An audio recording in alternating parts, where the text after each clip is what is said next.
गीता 18 के श्लोक नंबर 62 में भगवान स्वयं कह रहे हैं कि अर्जुन उस परमेश्वर की शरण में जा जिसकी कृपा से परम शांति व शाश्वत स्थान अर्थात सतलोक को प्राप्त होगा।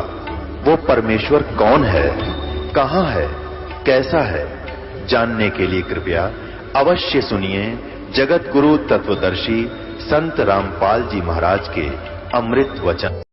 शेष महेश गणेश न ब्रह्मा, नारद सारद ना विश्वकर्मा, सिद्ध 84 ना 33, 9 अवतार नहीं 24, 5 तत्व नाही गुण तीना, नाद बिंद नाही गटसीना।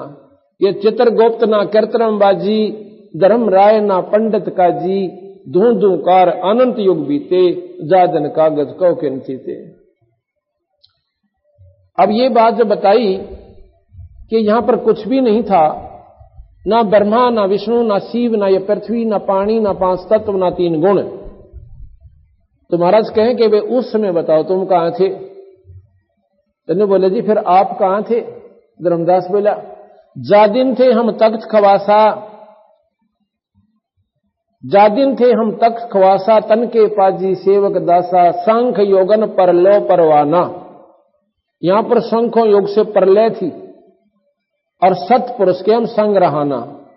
हम तो वही सतपुरुष के पास रहते थे। दास गरीब कबीर का चेहरा, सतलोक मरामरापुर डेरा। अमरपुर वो लोक, वो स्थान जो नष्ट नहीं होता उसको अमर लोक कहते हैं, उसको अमरपुर कहते हैं, वो सतलोक कहलाता है।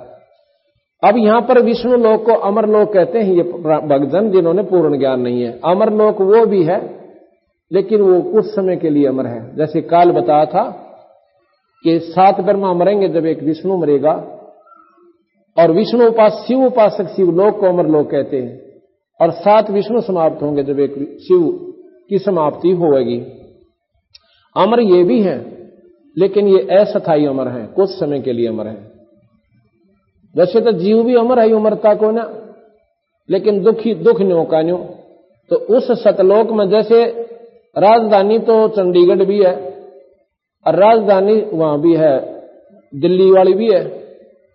अमरलोक ये भी है, अमरलोक वो भी है। ये अमरलोक इन भगवानों का है और वो अमरलोक उस पूर्ण परमात्मा का जो कभी नष्ट नहीं होता। इसलिए सतलोक जो चीज है वो कभी नष्ट में नहीं आती, नाश में नहीं आती, उसका पूर्ण प्रमाण है। दास गरीब कबीर का चेरा, चेरा कहते हैं चेले को, सागिर्द पुत्र। दास गरीब कबीर, कबीर कौन है? ये पूर्ण परमात्मा है, अनंत कोट ब्रह्मांड के भगवान है। जब मैंने ये बात शुरू में सुनी कि कबीर और भगवान किसने बनाया, मेरे मन में यूं इतना क्यों अज्ञानता के अंधेरे में ना बेरा के कह दे प्राणी, कबीर किसने भगवान बना दिया, हमने तो कदे सुना कोई ना, मन स्वीकारा कौन करे। और जब पढ़ा कबीर सागर और फिर गरीबदास जी का ग्रंथ साहिब, वो लाल और लालड़ी वाली बन गई मेरे संग में। अपने आप परख होगी, आप भी देख लेना, पर जो रुचि कर सुनेंगे और अपने मन में संशय उत्पन्न ना करेंगे तो आपको ये जगह बनाओगी, स्थान, ये बात कि बिल्कुल ज्यों की त्यों है, इसमें कोई फर्क नहीं है। ना तो महाराज जी ने ब्रह्मा विष्णु की शक्ति को नकारा किया जो शास्त्रों में प्रमाणित है, और ना ही उपलब्धि जो ये ऋषि लोग प्राप्त कर सकते हैं तन मन धन त्याग के ला के उस ईश्वर के चरणों में अनन्य मन से जो भक्ति भगवान विष्णु शिव की करते हैं, उनको ये भी नकारा नहीं किया कि उनको ये उपलब्धि नहीं होती, लेकिन उनका रिजल्ट बताया है, परिणाम बताया है कि अरबों खरबों वर्ष भी अगर तुम स्वर्ग में रहेगे तो भी मरे सरेगा। तो ये कोई सुख सथाई हमारी दृष्टि में तो आया नहीं, वो कहते हैं बंदी छोड़ो। सतलोक में सबसे पहले सतपुरुष ने अपने अनामी लोक तक आके, सतलोक से ऊपर और लोक हैं, 3 लोक और हैं, एक अलख लोक है, एक अगम लोक है, एक अनामी लोक है। अनामी लोक में जहां पर वो पूर्ण परमात्मा निराकार रूप में रहता है और सतलोक में वो आकार में आता है। जैसे निरंजन अपने लोक में वही नकल निरंजन ने की, अपने निरंजन लोक में आकार में है और मृत मंडल में यहां निराकार शक्ति उसकी काम करती है, उसने उल्ट कर रखा है। तो सतलोक में आके सतपुरुष ने एक कमल के फूल पर, कमल का फूल बिना पानी के वैसे अपनी शक्ति से ऐसे बनाया, उसके ऊपर सफेद कमल के फूल पर स्वयं सतपुरुष आकार में आ गया। उनकी इतनी चमक है कि एक रूम में इतनी चमक निकलती है जैसे करोड़ों सूर्य और करोड़ों चांद मिला दे, और दोनों की रोशनी मिलकर जो चमक देवा पर गर्मी ना हो, इतनी झलक उस बंदी छोड़ भगवान सतपुरुष के एक रूम में तो निकल रही है, इतना उनका तेजोमय शरीर है। तो सतपुरुष ने अपने कहते हैं 17 शब्द उच्चारण किए, वहां सतलोक की सृष्टि रची। एक तो जैसे पूरा 10 किले हो और फिर उसमें कंस्ट्रक्शन करनी न्यारी होती है, वो रचना की। एक शब्द से उन्होंने वहां के उस सतलोक के सब द्वीप रच दिए। एक द्वीप की इतना क्षेत्र है कि ये सारे ब्रह्मांड और उस एक द्वीप के कोण में रखे जा सकते हैं, इतना बड़ा विस्तार एक द्वीप का है। तो सबसे पहले बंदी छोड़ ने एक शब्द से वहां के सभी द्वीप रच दिए और फिर 16 शब्द उच्चारण किए। शब्द से सृष्टि होती है सतलोक में, ये मैथुन सृष्टि नहीं है। पहले शब्द से दीप लोक आदि रच दिए, दूसरे शब्द से फिर 16 शब्दों से 16 पुत्र वहां जिन्होंने वहां पर कंट्रोल करना है उस सारी सृष्टि के सतलोक की को, वो बनाए।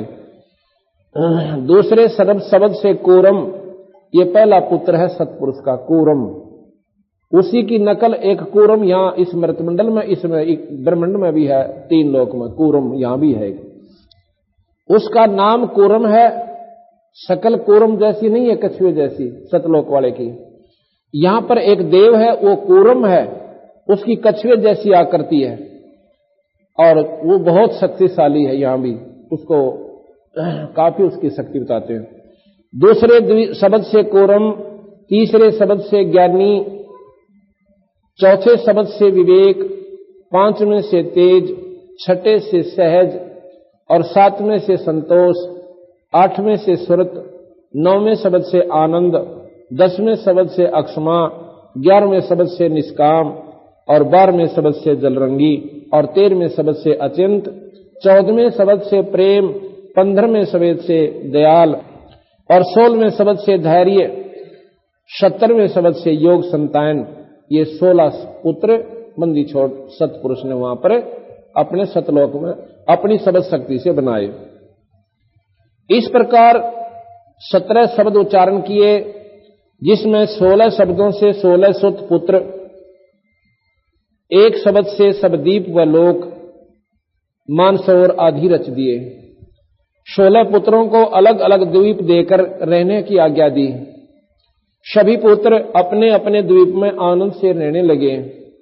फिर सतपुरुष ने अचिंत जो कि 12वां पुत्र है, जो 13वें शब्द से उत्पन्न हुआ था, अचिंत से कहा कि सृष्टि की रचना करो। कौन सी सृष्टि की? जो सतलोक में, जैसे उड्डा की ड्यूटी ला रखी एक महकमा है कि वो मकान बना के दे सबने, इस प्रकार अचिंत ने वहां की कंस्ट्रक्शन और करनी थी। हर लोक में मानसरोवर, हर लोक में न्यारे न्यारे बाग और बगीचे, सुंदर सुंदर वहां तेज पुंज के फल, तेज पुंज की सारी चीज वो अचिंत ने करनी थी। अचिंत ने प्रेमानंद शब्द उच्चारा, उस शब्द से अक्षर पुरुष की उत्पत्ति हुई। अक्षर पुरुष पारब्रह्म को कहते हैं। अचिंत ने प्रेमानंद शब्द उच्चारा, उससे अक्षर पुरुष की उत्पत्ति हुई पारब्रह्म की। अब ये बातें याद रखनी पड़ेंगी आपने। एक पूर्ण ब्रह्म, एक पार ब्रह्म, ये सारे शस्त्र सुलझेंगे आपके। पहले हमने ब्रह्म शब्द भी सुना, पार ब्रह्म भी सुना और पूर्ण ब्रह्म भी सुना, पर नोना बेरा था ये ब्रह्म कौन है, पर ब्रह्म कौन है, पूर्ण ब्रह्म क्या शक्ति है, इनकी क्या क्या परिभाषाएं हैं और इनमें क्या क्या गुण हैं। प्रकृति अक्षर ने फिर 4 अंश उत्पन्न किए। उसने फिर अपने हिसाब से 4 अंश उत्पन्न किए। फिर उसको देखकर अक्षर पुरुष आनंदित हो गया और वहां पर एक अमृत जल है, अमृत सरोवर है। उस अमृत सरोवर में वो अंदर चला गया। वहां सांस की सृष्टि से शरीर नहीं है, वहां श्वास से शरीर नहीं है। जैसे मछली श्वास नहीं लेती और पानी में रहती है, इसी वह प्रक्रिया है कि वह श्वास नहीं है, अपना शरीर यूं का यूं है, खूब आनंद है।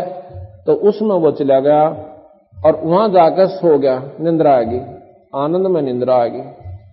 तो 4 अंशों ने काफी दिन के बाद प्रार्थना करी कि हे पुरुष, वो अक्षर पुरुष परब्रह्म तक लेट गया, सो रहा है, उसकी आज्ञा बिना हम सृष्टि रचें कैसे। तो काफी समय तक सृष्टि की उत्पत्ति नहीं हुई।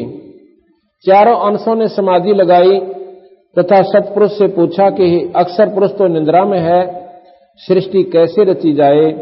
तब सतपुरुष ने एक ऐसा खेल किया, अवगत किया कि एक अंडा बनाया अपनी सबद शक्ति से, उस अंडे को उस जल में डाला, अंडा उस जल के अंदर ऐसे गड़गड़ाता हुआ जा रहा है।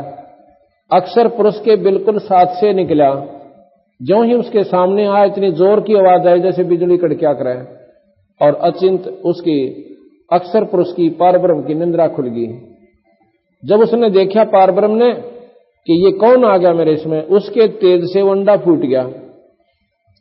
अंडे के फूटने वो ज्योत निरंजन निकला।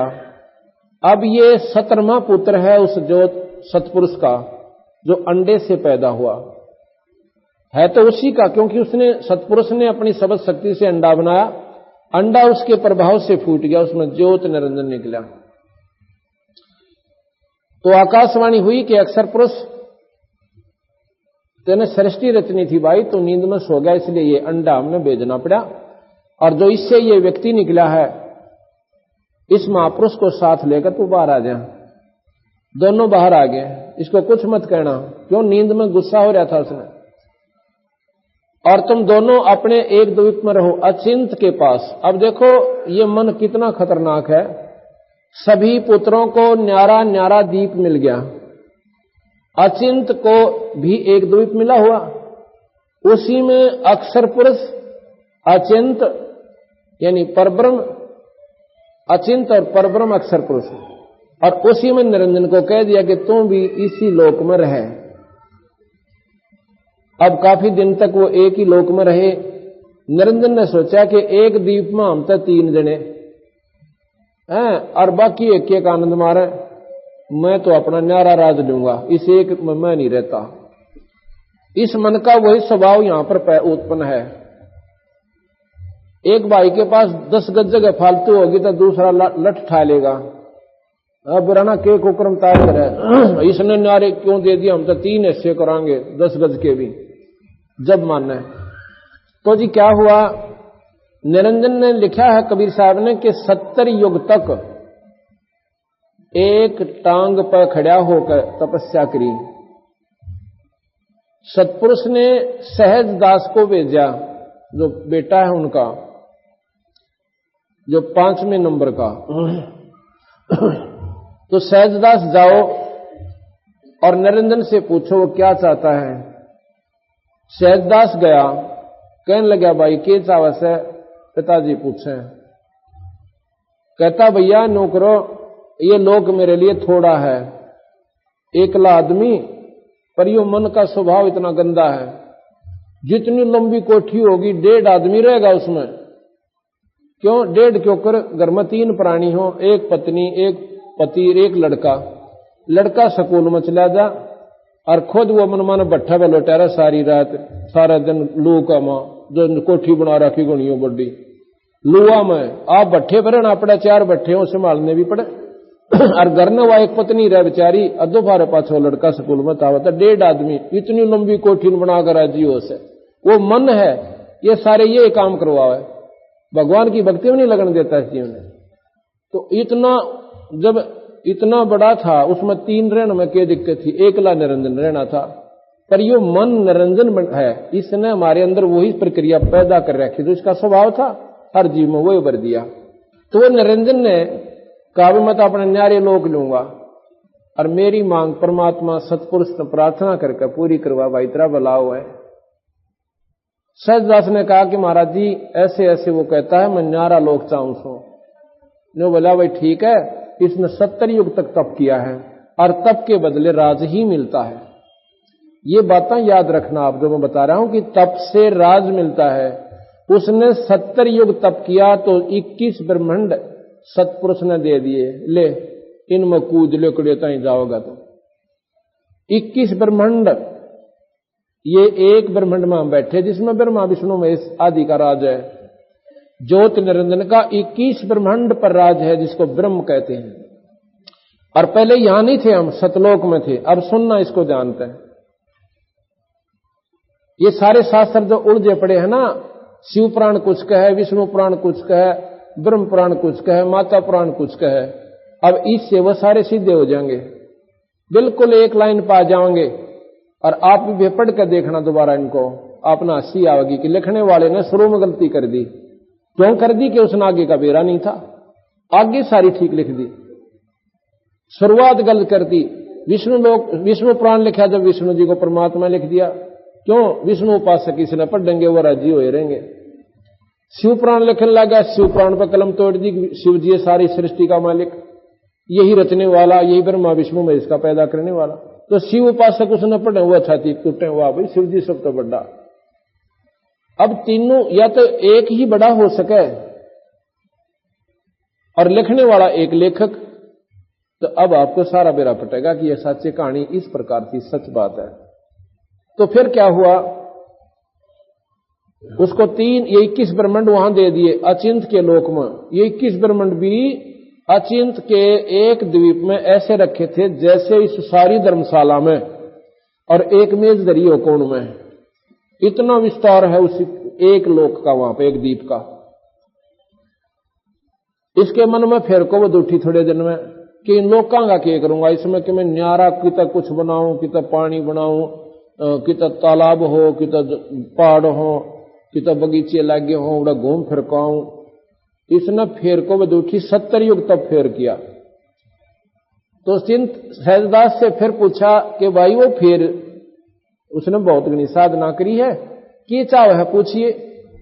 वो गया, कहने लगा भाई पिताजी पूछे हैं, इब आपने क्या की आवश्यकता पड़गी? आपने थोड़ी सी जगह मांगी थी, कितनी दे दी? नो बोला भाई नो नहीं सर, इन कामों क्या करूंगा, मुझे तो न्यारा वो चाहिए, मैं अपने ढंग तक घूमे फिरूं इन कामों। ये तो खाली खोखे हैं, जैसे किले दे दिए, 2 किला दे दिए जमीन, इसमें बनाऊंगा मैं अपने न्यारे न्यारे, कितना डाइनिंग रूम बनाऊंगा, कितना किचन बनाऊंगा और कितना फलाना बनाऊंगा। मन वो ईंट रोड़े और दो, ईंटा के भी तो दे, यानी वो इसमें सृष्टि जो रचनी है मैंने वो सामग्री दो। सहजदास ने सतपुरुष से कहा कि निरंजन न्योर न्यो मांगा जी, न्यो कह मैं इसमें अपनी न्यारी कंस्ट्रक्शन अपने हिसाब से करूंगा, मुझे वो वस्तु दे जिसने या बनाई जा। तो सहजदास से कहा कि उसको कह दो अपने बड़े भाई कूर्म के पास जावे और विनय पूर्वक प्रार्थना पूर्वक हाथ जोड़कर पांव पकड़ा, पहले उसके चरण छुए। ये नियम है बड़े छोटे का बड़े की तरफ भाव ऐसा होना चाहिए। और फिर वहां बैठे, उससे प्रेम पूर्वक बात करे। जब वो प्रसन्न होया दिखे ना तेरे ऊपर, जब उससे प्रार्थना करे कि मुझे वह सृष्टि रत्न की सामग्री दो, क्योंकि वो सामग्री उसके पास दे रखी है मैंने। निरंजन बोला ठीक से, चल पड़ता है कूर्म के पास का। अब उसके मन में न्योआगी कि मैं भी उन का पुत्र और ये भी उसी के पुत्र, मैं क्यों हाथ जोड़ूं इसके आगे। इतना मतलब मन में उसके खरपतवार पैदा होगी। तप से अहंकार गेल उत्पन्न होता है। ये तप एक ऐसी बीमारी है, इसमें अहंकार अभिमान जरूर उत्पन्न होगा। रावण ने तप करके भगवान शिव का और सोने की लंका ले ली, अभिमान उससे 100 गुना बढ़ गया और उस अभिमान वश कुत्ते की मौत मरे आखिर में। तो ये तप करने से उसमें अभिमान हो गया। अब मुन्नो इतनी साधना करी न कुछ भी ना कर रखा, जाके कहता है कि कूर्म अकाजा भैया ठीक है, अब ठीक हो, आपके पास वो सृष्टि रचने की सामग्री है, वो मुझे दे दे। कहने लगा, भाई तेरे को किसने बताई कि पिताजिया ने? वैसे थोड़ा मैंने तप किया है, जब मिली है मुझे। अच्छा, बहुत अच्छा किया, पर भाई एक बात सुन ले, साहब ने मुझे कह रखा है, सतपुरुष ने, कि मेरे से पूछे बिना देना ना किसी ने।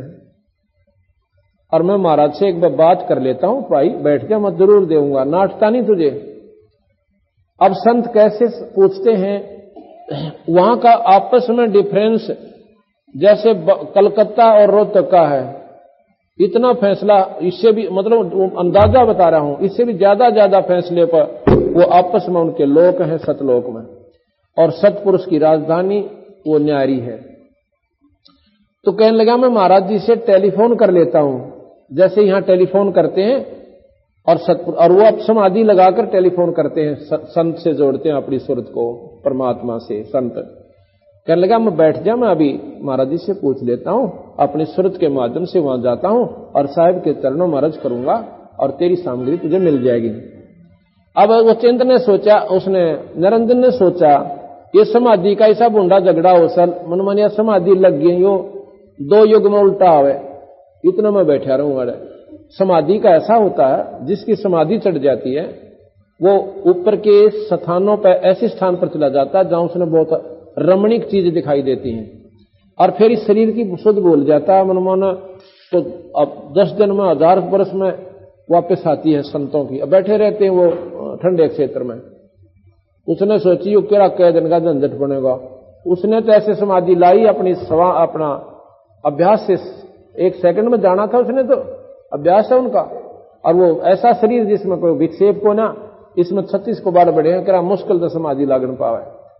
उसने सोची करा कई दिन में वापिस आओगा। उन्होंने तो आंखें बंद करने दे, और अचिंत ने ऐसे पकड़ के उसका मुकुट ने बोला, मेरी बात सुन और मुझे दे सामग्री, ऐसे झटका दिया।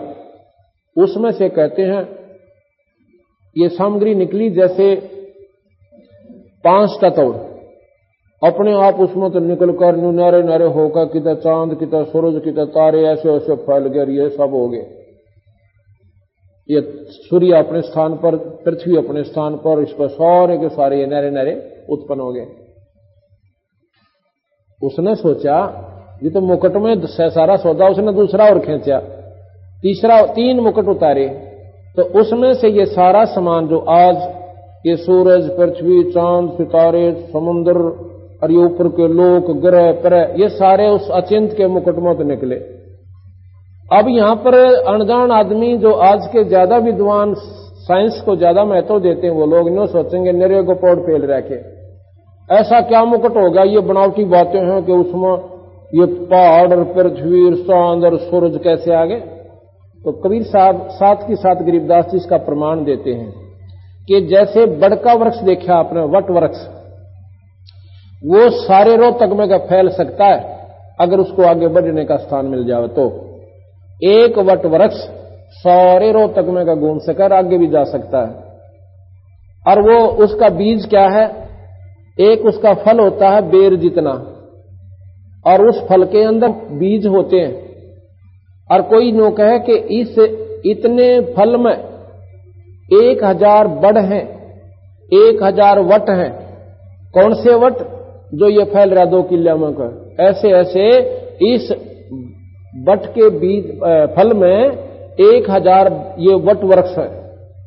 तो जिसने इस प्रोसीजर का नहीं बेरा, जिसने इस विधि का नहीं मालूम कि बीज से वृक्ष बना है, और तो वो एकदम सटराई करेगा दिमाग, अगी सी झूठ बोला करो जो जत जावे, ये बड़ और इसमें 1000 क्यों करावे बूझ, यानी उसको ऐसा मूर्ख समझेगा, और उसने ज्ञान नहीं है। इसी प्रकार जो अपनी बुद्धि से विचार करते हैं, तो ये बीज रूप में थी सारी सृष्टि, और इनका बीज ऐसा था कि उस मुकुट के एक कोने में लगे हुए थे, वजन भी नहीं था। और जब मुकुट से बाहर आते हैं तो वो प्रोसीजर आप पर फैल गया। ये बाहर के वातावरण से ये ऐसे ढंग से उनका नियम था ऐसे बन जाना। जैसे दिवाली के ऊपर बच्चे एक टिकिया होती है इतनी छोटी सी, बिल्कुल छोटी सी, टॉफी का भी 5वां हिस्सा चकोर सी, और उसका एक तिल्ली लगाते हैं, और उस तिल्ली इतनी टिकिया में तो नो घूम कर इतना ऊंचा सांप बन जा। वह टिकिया था किस ढंग की, और वो सर्प नो घूम घाम कर इतना लुकड़ गया, नो दूर तक घूम गया। इसी प्रकार इस पृथ्वी, इस सृष्टि की रचना और ये मूल रूप में ऐसे सतपुरुष के पास कूर्म को दी हुई वहां पर रहते थे। अब आगे चलिए। अब इसने देखकर बड़ा राजी होया, निरंजन बड़ा प्रसन्न हो गया। कह देता पृथ्वी लोक पावे, यहां से कूदे पाताल लोक में जावे, फिर स्वर्ग लोक में, फिर और नारे नारे और घने द्वीप बने हुए थे, वहां पहुंचा, उनमें खूब घूमे। अब एक बार जाके देखो पिकनिक स्थलों पे पहाड़ में, मन चाहे है कि वो देखूं कि सुंदर दिखे, उड़े तई गोडे टूटने चढ़ा, इतना फलानी देखूंगा, उड़ा बड़े झरने बहु सवाई, झरना से पहुंचा इतने गोडे टूटने। फिर दूसरे बावड़ा झील बहुत बढ़िया बतावे, फदड़ फदड़ झील तई जावे, भाई झील देख लिया, उड़ा चिड़ियाघर बन रहा से। वो सारा देख का अखर में थक कर घर चाल करने चाल। इस प्रकार ये सारा घूम के अपने फेर लोक में आ गया। फिर विचार करे कि इस खाली का बनेगा कि इसमें मेरे जैसे और भी कि मैं हो न देख जाकर राजी रहूं, प्रसन्न रहूं, और भी प्राणी हो तो गणा बढ़िया काम हो जाए। किसी ने उस लोक में छोड़ दूंगा, किसी ने उस लोक में, फिर उन्हें मिलन फेटन जाया करूंगा, आनंद सा आया रहेगा। ऐसा सोच के 64 युग फिर तप करता है। अब सतपुरुष ने सोचा ये तनाड़ी बालक से हैं, ये और भाई अपने बैठे भक्ति करें, लौला रे मालिक में ना कोई चिंता ना फिक्र, पर इसने तो ना तो यहां रहना और ना इस भक्ति में इसका मन लग रहा। सतलोक में जो रहना होता वहां प्राणी की आप पर लौला गिरा भगवान में, अटया नहीं जाता। तो उसने सोचा कि अब इसका पक्का इलाज करता हूं, यो नहीं माने। जैसे बच्चा स्कूल में जाता है, फिर कॉलेज में हो गया, स्कूल में जद लाई मैं तो साइकिल लूंगा, साइकिल लूं, और घरवाले ने सोचे कि टांग तड़ुआ होगा पागल, बचपन तक जद्दी स्वभाव है कादे बच्चे का, साइकिल दूंगा ना कतई नहीं जाऊं, यो गिरा थारा यो थैला यहीं पर। तो घर के भाई क्यों इनके ला जद करी बालक से, वह माता कहेगी अपने उसके पिता ताई, अग्यू बालक तो हट कर रहा, मानता कोई ना, बेचारा ना चाहते हुए भी उसकी जद के आगे मजबूर होकर उसकी खातिर साइकिल ले आके देगा, देखी जाएगी, ना मानता है कि बसा। फिर वो हो जाता कॉलेज में, फिर नु का मोटरसाइकिल लूंगा जब जाऊंगा, और फिर और करा के मांगे, आज 500 रुपये दो और घूमो इधर उधर। तो माता पिता ने पता लग जाए कि वो बच्चा पढ़ने के लक्षण को ना सियाना हो गया, इसको ब्याह कर दें, इसको धंधे में जोड़ दें ताकि वो अपना काम करे, ना यहां तो नुकसान कर रहा है। तो उससे क्या कहेंगे कि भाई देख तेरा पढ़ने मत मन से को नहीं, और क्यों खाम का पैसे बर्बाद करता है, बेटा तो अपना कोई धंधा देख ले। वो भी राजी था कि माता पिता एक वे पांडा छोटा पढ़नता है, वो पढ़न का था को नहीं, बोला ठीक से देख लूंगा। फिर भाई तेरा ब्याह करना पड़ेगा, अब तो रोटी पाने बालक हो जा, हम कत्ते ही पवाएंगे, उन्हें बड़ो बढ़ा कर उसका ठह काटे रोग, उसकी शादी कर दी जाती है। अब शादी होने पाछे वो अपने नून मिर्च तेल में सारी उम्र बीत जाएगी, उसने सांस नहीं आवे, माँ बाप का पांडा छूटे। ये नियम वहां से चला था निरंजन से, क्योंकि इस निरंजन ने वहां पर इतना दुखी कर लिया उस सतपुरुष को, आखिर में इसका ऐसा इलाज करना पड़ा। लेकिन उसने ऐसा नहीं किया जैसा कि इसने किया। उन्होंने ये कहा कि इसको इतने जीव दे दूंगा कि उनके ऊपर यू खेल लेगा खिलौना था। कैसे दूंगा? अपनी सबद शक्ति से एक लड़की बनाई, तेजपुंज की लड़की, उसका कोई ऐसा अंग नहीं था जो सृष्टि कर्म का होता है। वो लड़की बनाकर उसको कहा बेटी तेरे पास एक सबद शक्ति है, और इससे वो निरंजन जितने जीव का तो एक बार मत कर दिया बेटी, यू राज्य हरागा बौड़ी बूच उन गेला खेल लेगा। जैसे भी जीव कहे पर तेजपुंज के होंगे वह, उनका यू गंदा शरीर नहीं होगा जिसमें कष्ट आदि नहीं होंगे, पर वो अस्थायी होगा, 1000-2000 वर्ष पाछे वो खत्म हो जाया करेगा, और फिर तेरा गाह जोड़ेगा तो एक बार फिर सब तक मौत काट दिए वो फिर और बन जाएंगे। वह लड़की भी खुश होकर कहती ठीक है पिताजी, आपका जो हुक्म, आप मेरे पिताजी जहां कहोगे वहीं जाऊंगी।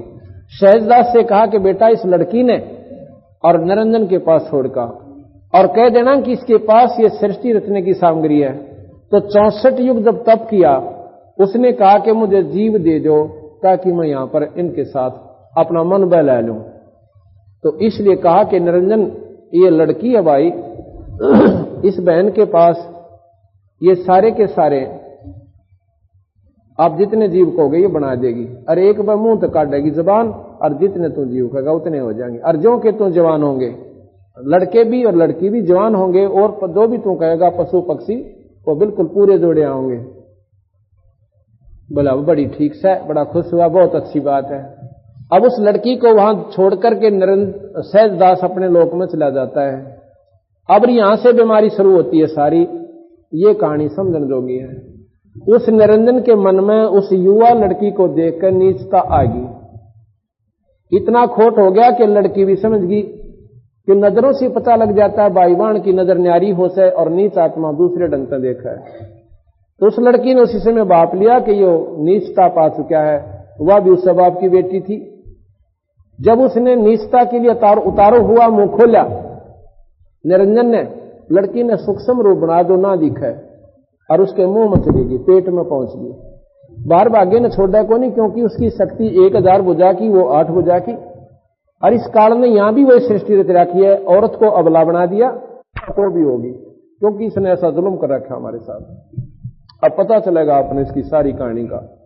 तो उसने सोचा वो औरत की बाजे निजान नहीं दे, उसने अपने उसके पेट में शरण ले ली और वहां से रोने लगी, पिताजी इस निरंजन नीच ने मेरे लिए सलूक कर दिया। सहजदास को फिर बुला, भाई नो करे, उसने जुल्म पाड़ दिया, हद तक आगे पहुंच गए भी हो। इस लोक में जो ऐसा जुल्म ऐसी बदनीत भी करता है वो प्राणी यहां नहीं रह सकता। और भाई देखो, और जो प्राणी उस माई गेला आए थे वो सूक्ष्म रूप में उसके शब्द से उसके अंदर प्रवेश कर दिए मालिक ने। तो हम सब से निरंजन ने बढ़ो लिया बुला के, अब भाई कोई कष्ट नहीं होने दो, सत का राज करूंगा, भाई करियो अपना नेक नीति तो उड़ा धंधा, भाई जिसे करोगे उसका भरना भी पड़ेगा है। तो हमने सारा नाथ खा लिया, हम चलेंगे घूम आवांगे थोड़े दिन। सतपुरुष ने एक राहत दी थी कि तुम सारनाम को मत भूलना, इस सारनाम को याद रखना, जब तुम चाहोगे मैं आप ले आऊंगा।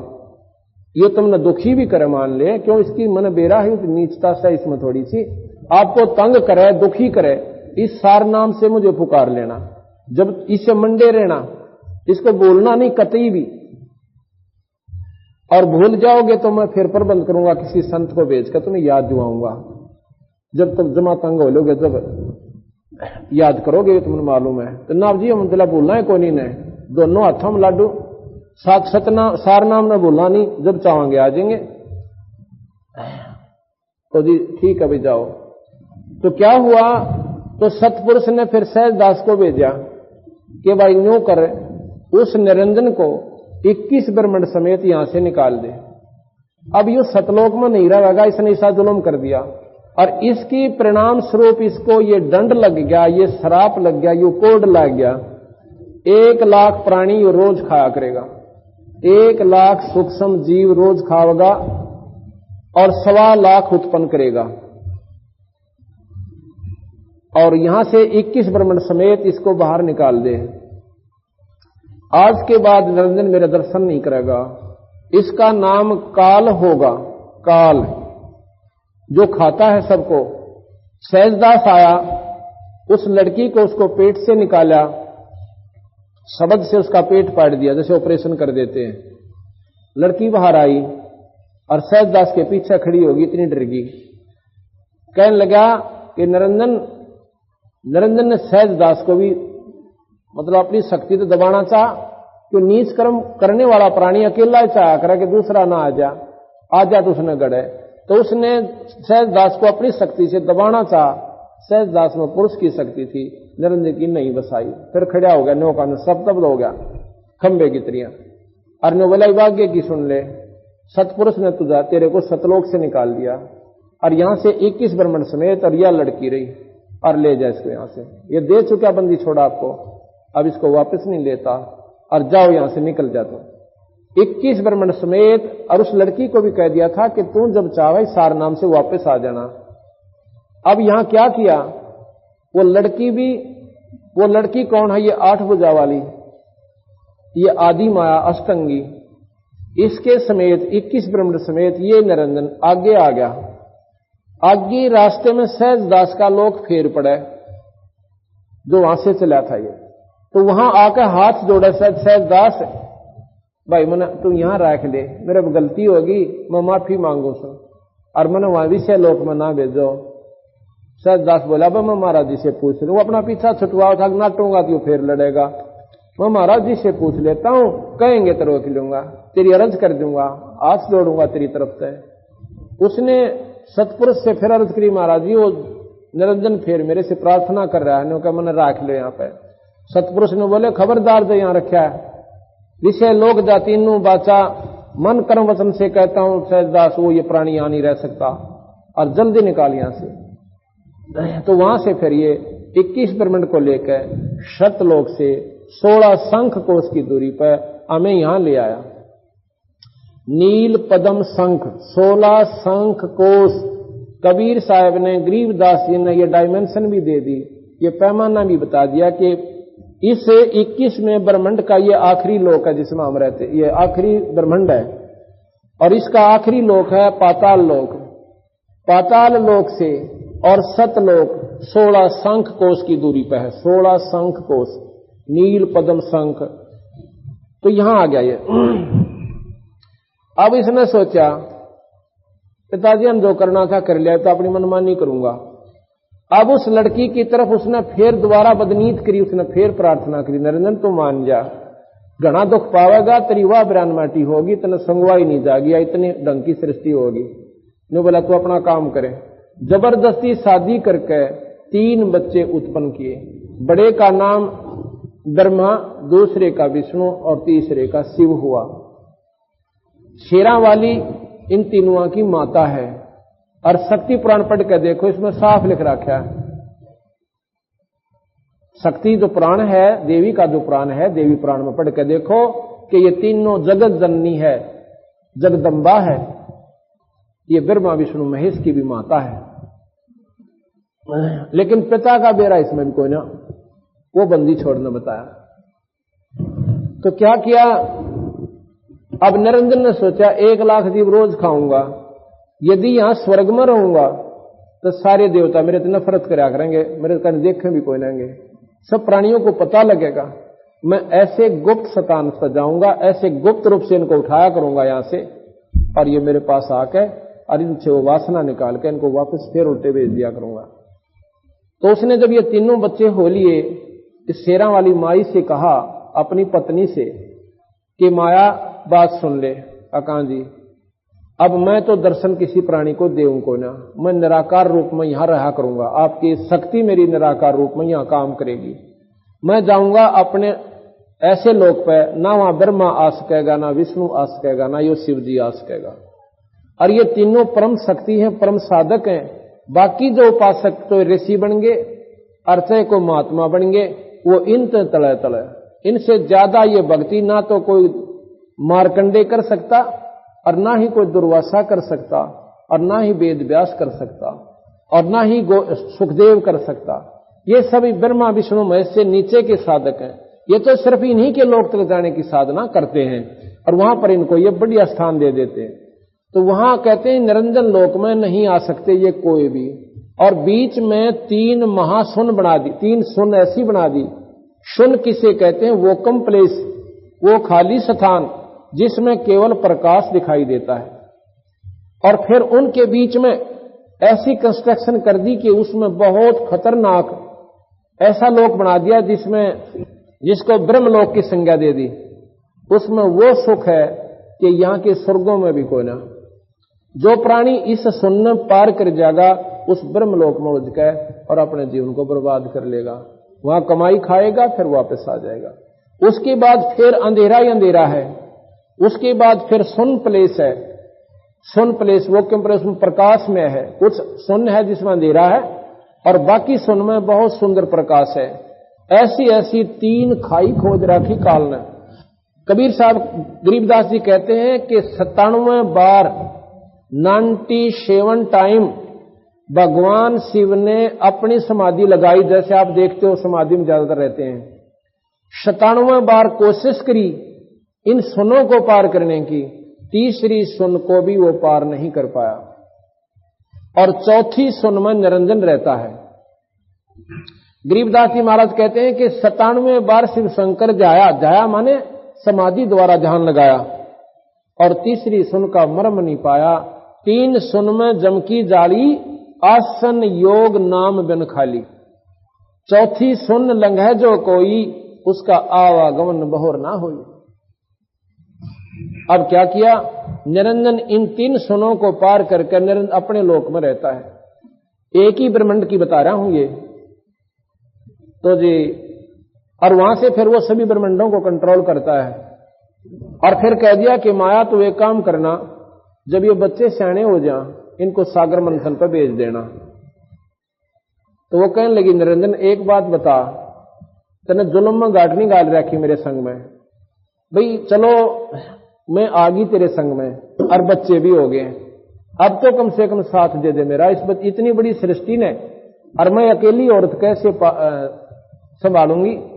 कहने लगा, घबराओ मत ना, मैं तेरे साथ रहूंगा, पर रहूंगा गुप्त रूप तय, दिखूं कोई ना ब्रह्मा ना दर्शन दो, ना विष्णु ना शिव जी ने, मेरा केवल प्रकाश रूप में मुझे दर्शन कर सकते हैं, लेकिन मेरा असली दर्शन मैं नहीं दे सकता।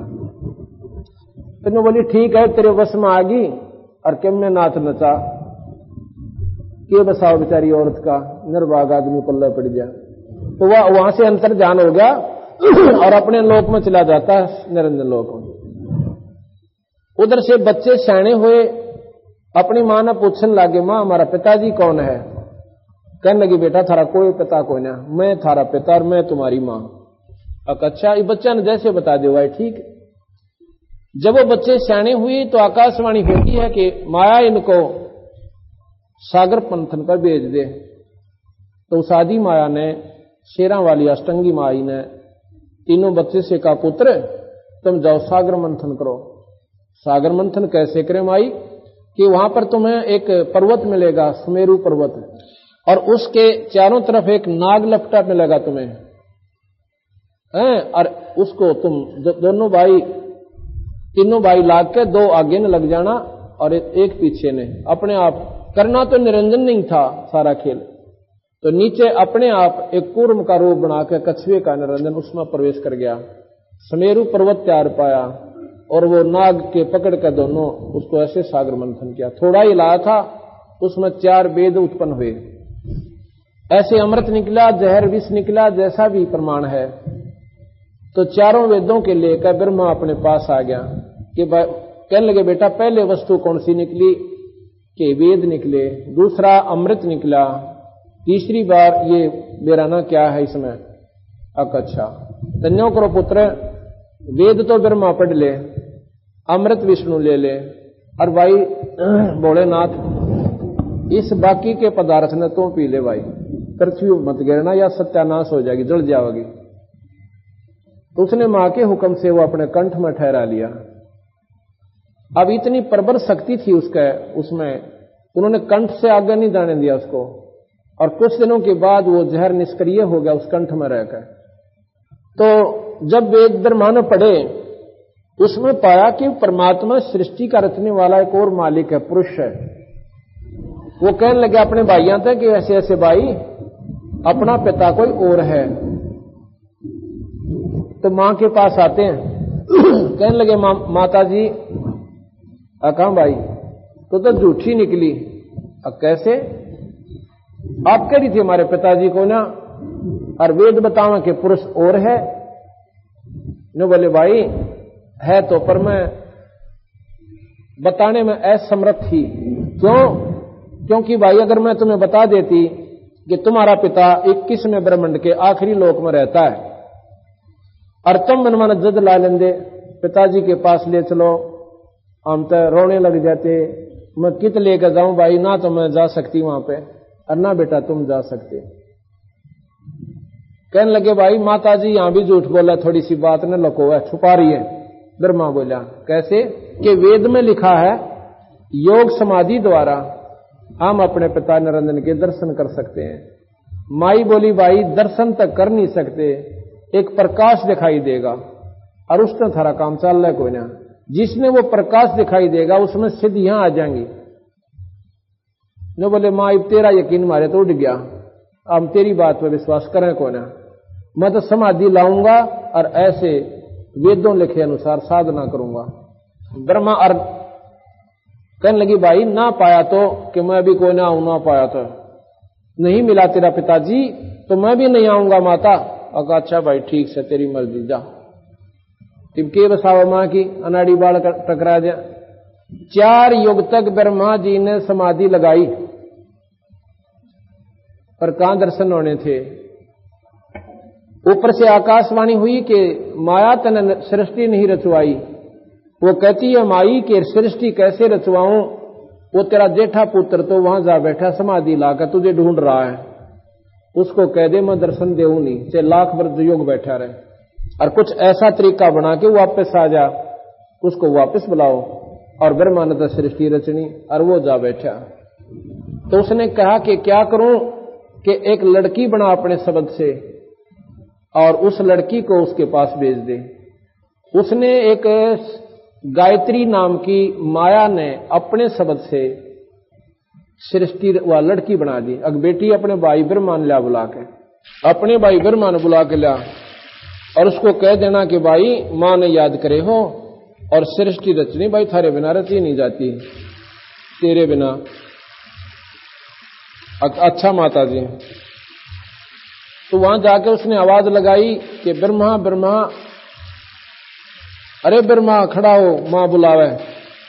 ब्रह्मा की समाधि ऊपर जारी, देखा तमाशे ऊपर के लोकों में नजारे जो हो रहे थे, कहीं से झरना है, कहीं पर ऐसे हीरे पन्ने जवारातों के ऊपर पहाड़ हैं, उनको देख रहा, बड़ी रोशनी है। फिर आवाज दी, नहीं उठा। मां से समाधि द्वारा संदेश भेजा कि माताजी ये नहीं उठ रहा, मन तो सारी कोशिश कर ली।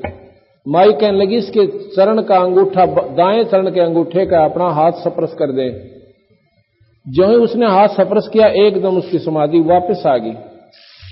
और सामने लड़की युवा को देखकर और क्रोधित हो गया, तू कौन कुलटा है, कौन नीच है, तू मेरे धर्म को भ्रष्ट करने के लिए आई है, तुझे श्राप देता हूं। मैं परमात्मा ढूंढ रहा हूं, तो मुझे भंग करने के लिए आई है। वह कहने लगी ब्रह्मा बात सुन ले, मैं मां ने भेजी हूं और ऐसे ऐसे आपको बुलाया से, मेरी बात सुन ले, फिर श्राप दे देना, पर पहले श्राप मत देना, 2 मिनट हट जा। और तेरे बिना भाई सृष्टि नहीं रची जा सकती। मेरा कोई शौक नहीं तेरे पास आने का, मां का आदेश पालन किया मैंने, कि तेरी मौत, तू चल चाहे मत चल, मेरे मुझे श्राप नहीं दे, मैं ये गई। अगना डट जा बहन, डट जा। अब उसने सोची पिता तो पावना, तो न्यू बोला मैंने पिताजी मिला नहीं, मां को कह के आया था, वहां तो मैं कति अंडी पाक कर चला था कि मां पिताजी मिल गए तो आऊंगा, ना कति नहीं आऊं। न्यू बोली भाई मैं क्या बताऊं, एक काम कर दिए, क्या, मेरी झूठी गवाही दे दिए कि न पिताजी के दर्शन हो गए, मैं चल पड़ूंगा तेरे साथ। न्यू बोली भाई मैं क्यों झूठी गवाही, जो पाप की भागी बनो। तो उसने ये यहां बताने जोगी बात भी नहीं है, लिखी हुई शास्त्र में। उस लड़की ने स्वयं ऐसा प्रसन्न किया तो ब्रह्मा कहने लगा ठीक है। फिर उसने सोचा कि एक और अपना साथी बना लूं गवाह देने की खातिर। तो वह कहने लगी एक लड़की और तैयार करती हूं मैं अपनी समझ शक्ति से। उसने एक लड़की और तैयार करी, उसका नाम पौपवती रखा कि ये अपनी दोनों की गवाही दे देगी कि हमारे सामने हम दोनों गवाह हो जाएंगे तेरे कि ब्रह्मा ने दर्शन हुए। तो उस लड़की ने भी वही शर्त रखी, ब्रह्मा ने वो भी स्वीकार कर ली, क्यों वो तो अपना एक ओडा एक बहाना चाहा था, किसी प्रकार में वापस चला जाऊं, वैसे जा नहीं सकता था। तो ऐसे उन दोनों ने झूठी गवाही देने का स्वीकार कर ली। तो ब्रह्मा आ गया, आके अपनी मां से पूछ रहा। मां ने पूछा बेटा आ गया? आ गया बेटा। मां आ गया माता जी, बहुत अच्छा किया पुत्र, तेरे बिना सृष्टि रची नहीं जावती। पर एक बात बता भाई, तेने पिताजी के दर्शन हुए तेरे के? हाँ माता जी कति, और वैसे थोड़ा हूं था मैं भी जद का पक्का हूं। जब उसने इतना कॉन्फिडेंस से कहा, विश्वास के साथ, तो मां भी चक्कर खाएगी कि भाई इसका मैं क्यों कर प्रमाण मानूं कि इन दोनों ने पूछ ले, इसके आगे दर्शन दिए मतलब साकार मां के। वो बोली रे आए साची बताओ, इन दर्शन हो गए? कहा माता जी हमारे सामने होए। उन्हें सोची यो निरंजन भी नाराज उठा, मेरे ताई क्या मैं दर्शन दूं ना, अरे इनको दर्शन दे दिए। एक लवा जैसे क्रोधी हो जाती है पत्नी और बोल रहे कोई ना, एक तरफ जा बैठी। निरंजन ने पता चला की बात से तू ऐसे नाराज क्यों हो रही है, अंदर से सूक्ष्म रूप से प्रेरणा देता है और वो उसको मालूम था कि निरंजन की है ये। कहने लगा तू लागा झूठ बोलने, वह बोलती है और मैं तेरे ढूंढे में मेरे अपना चला, अपना संभाल दे। कहने लगा की बात कि वो कह तू मेरे से कहता मैं दर्शन नहीं दूं और ब्रह्मा का मन दर्शन हो गए। अब वो झूठ बोलो तीनों जने, वो अपना ही आप पे मस्टोक बनाए बैठे, अपना आप पे उन्होंने झूठी गवाही आप पे दे रही हैं वो दोनों की दोनों उसकी।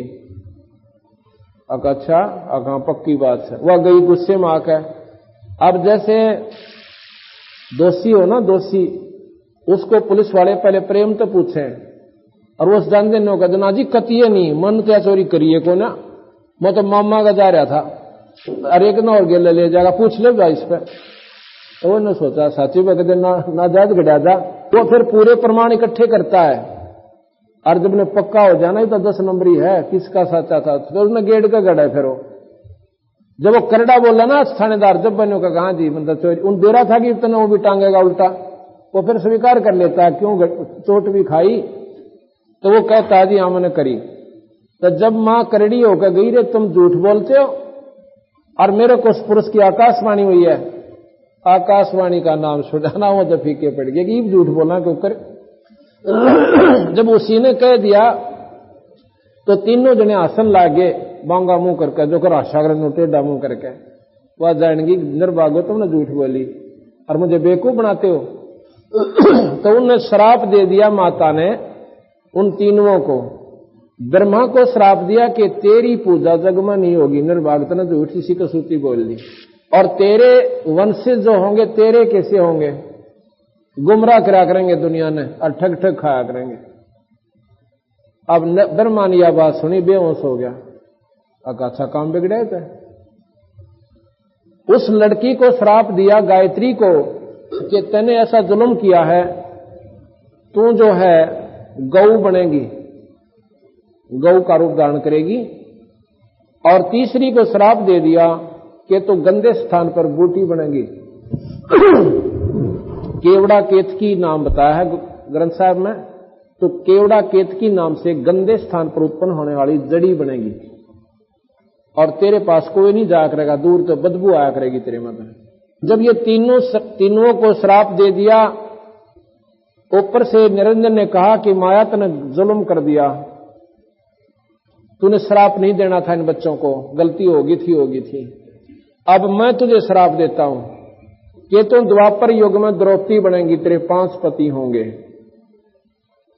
अब माई ने बोली ठीक है निरंजन, ना तो तू करण दे और ना तू करे, अब इनको मैं ताड़ूंगी नहीं तो ये कंट्रोल कैसे होंगे मेरे से, और ये श्राप तूने मेरे को और दे दिया।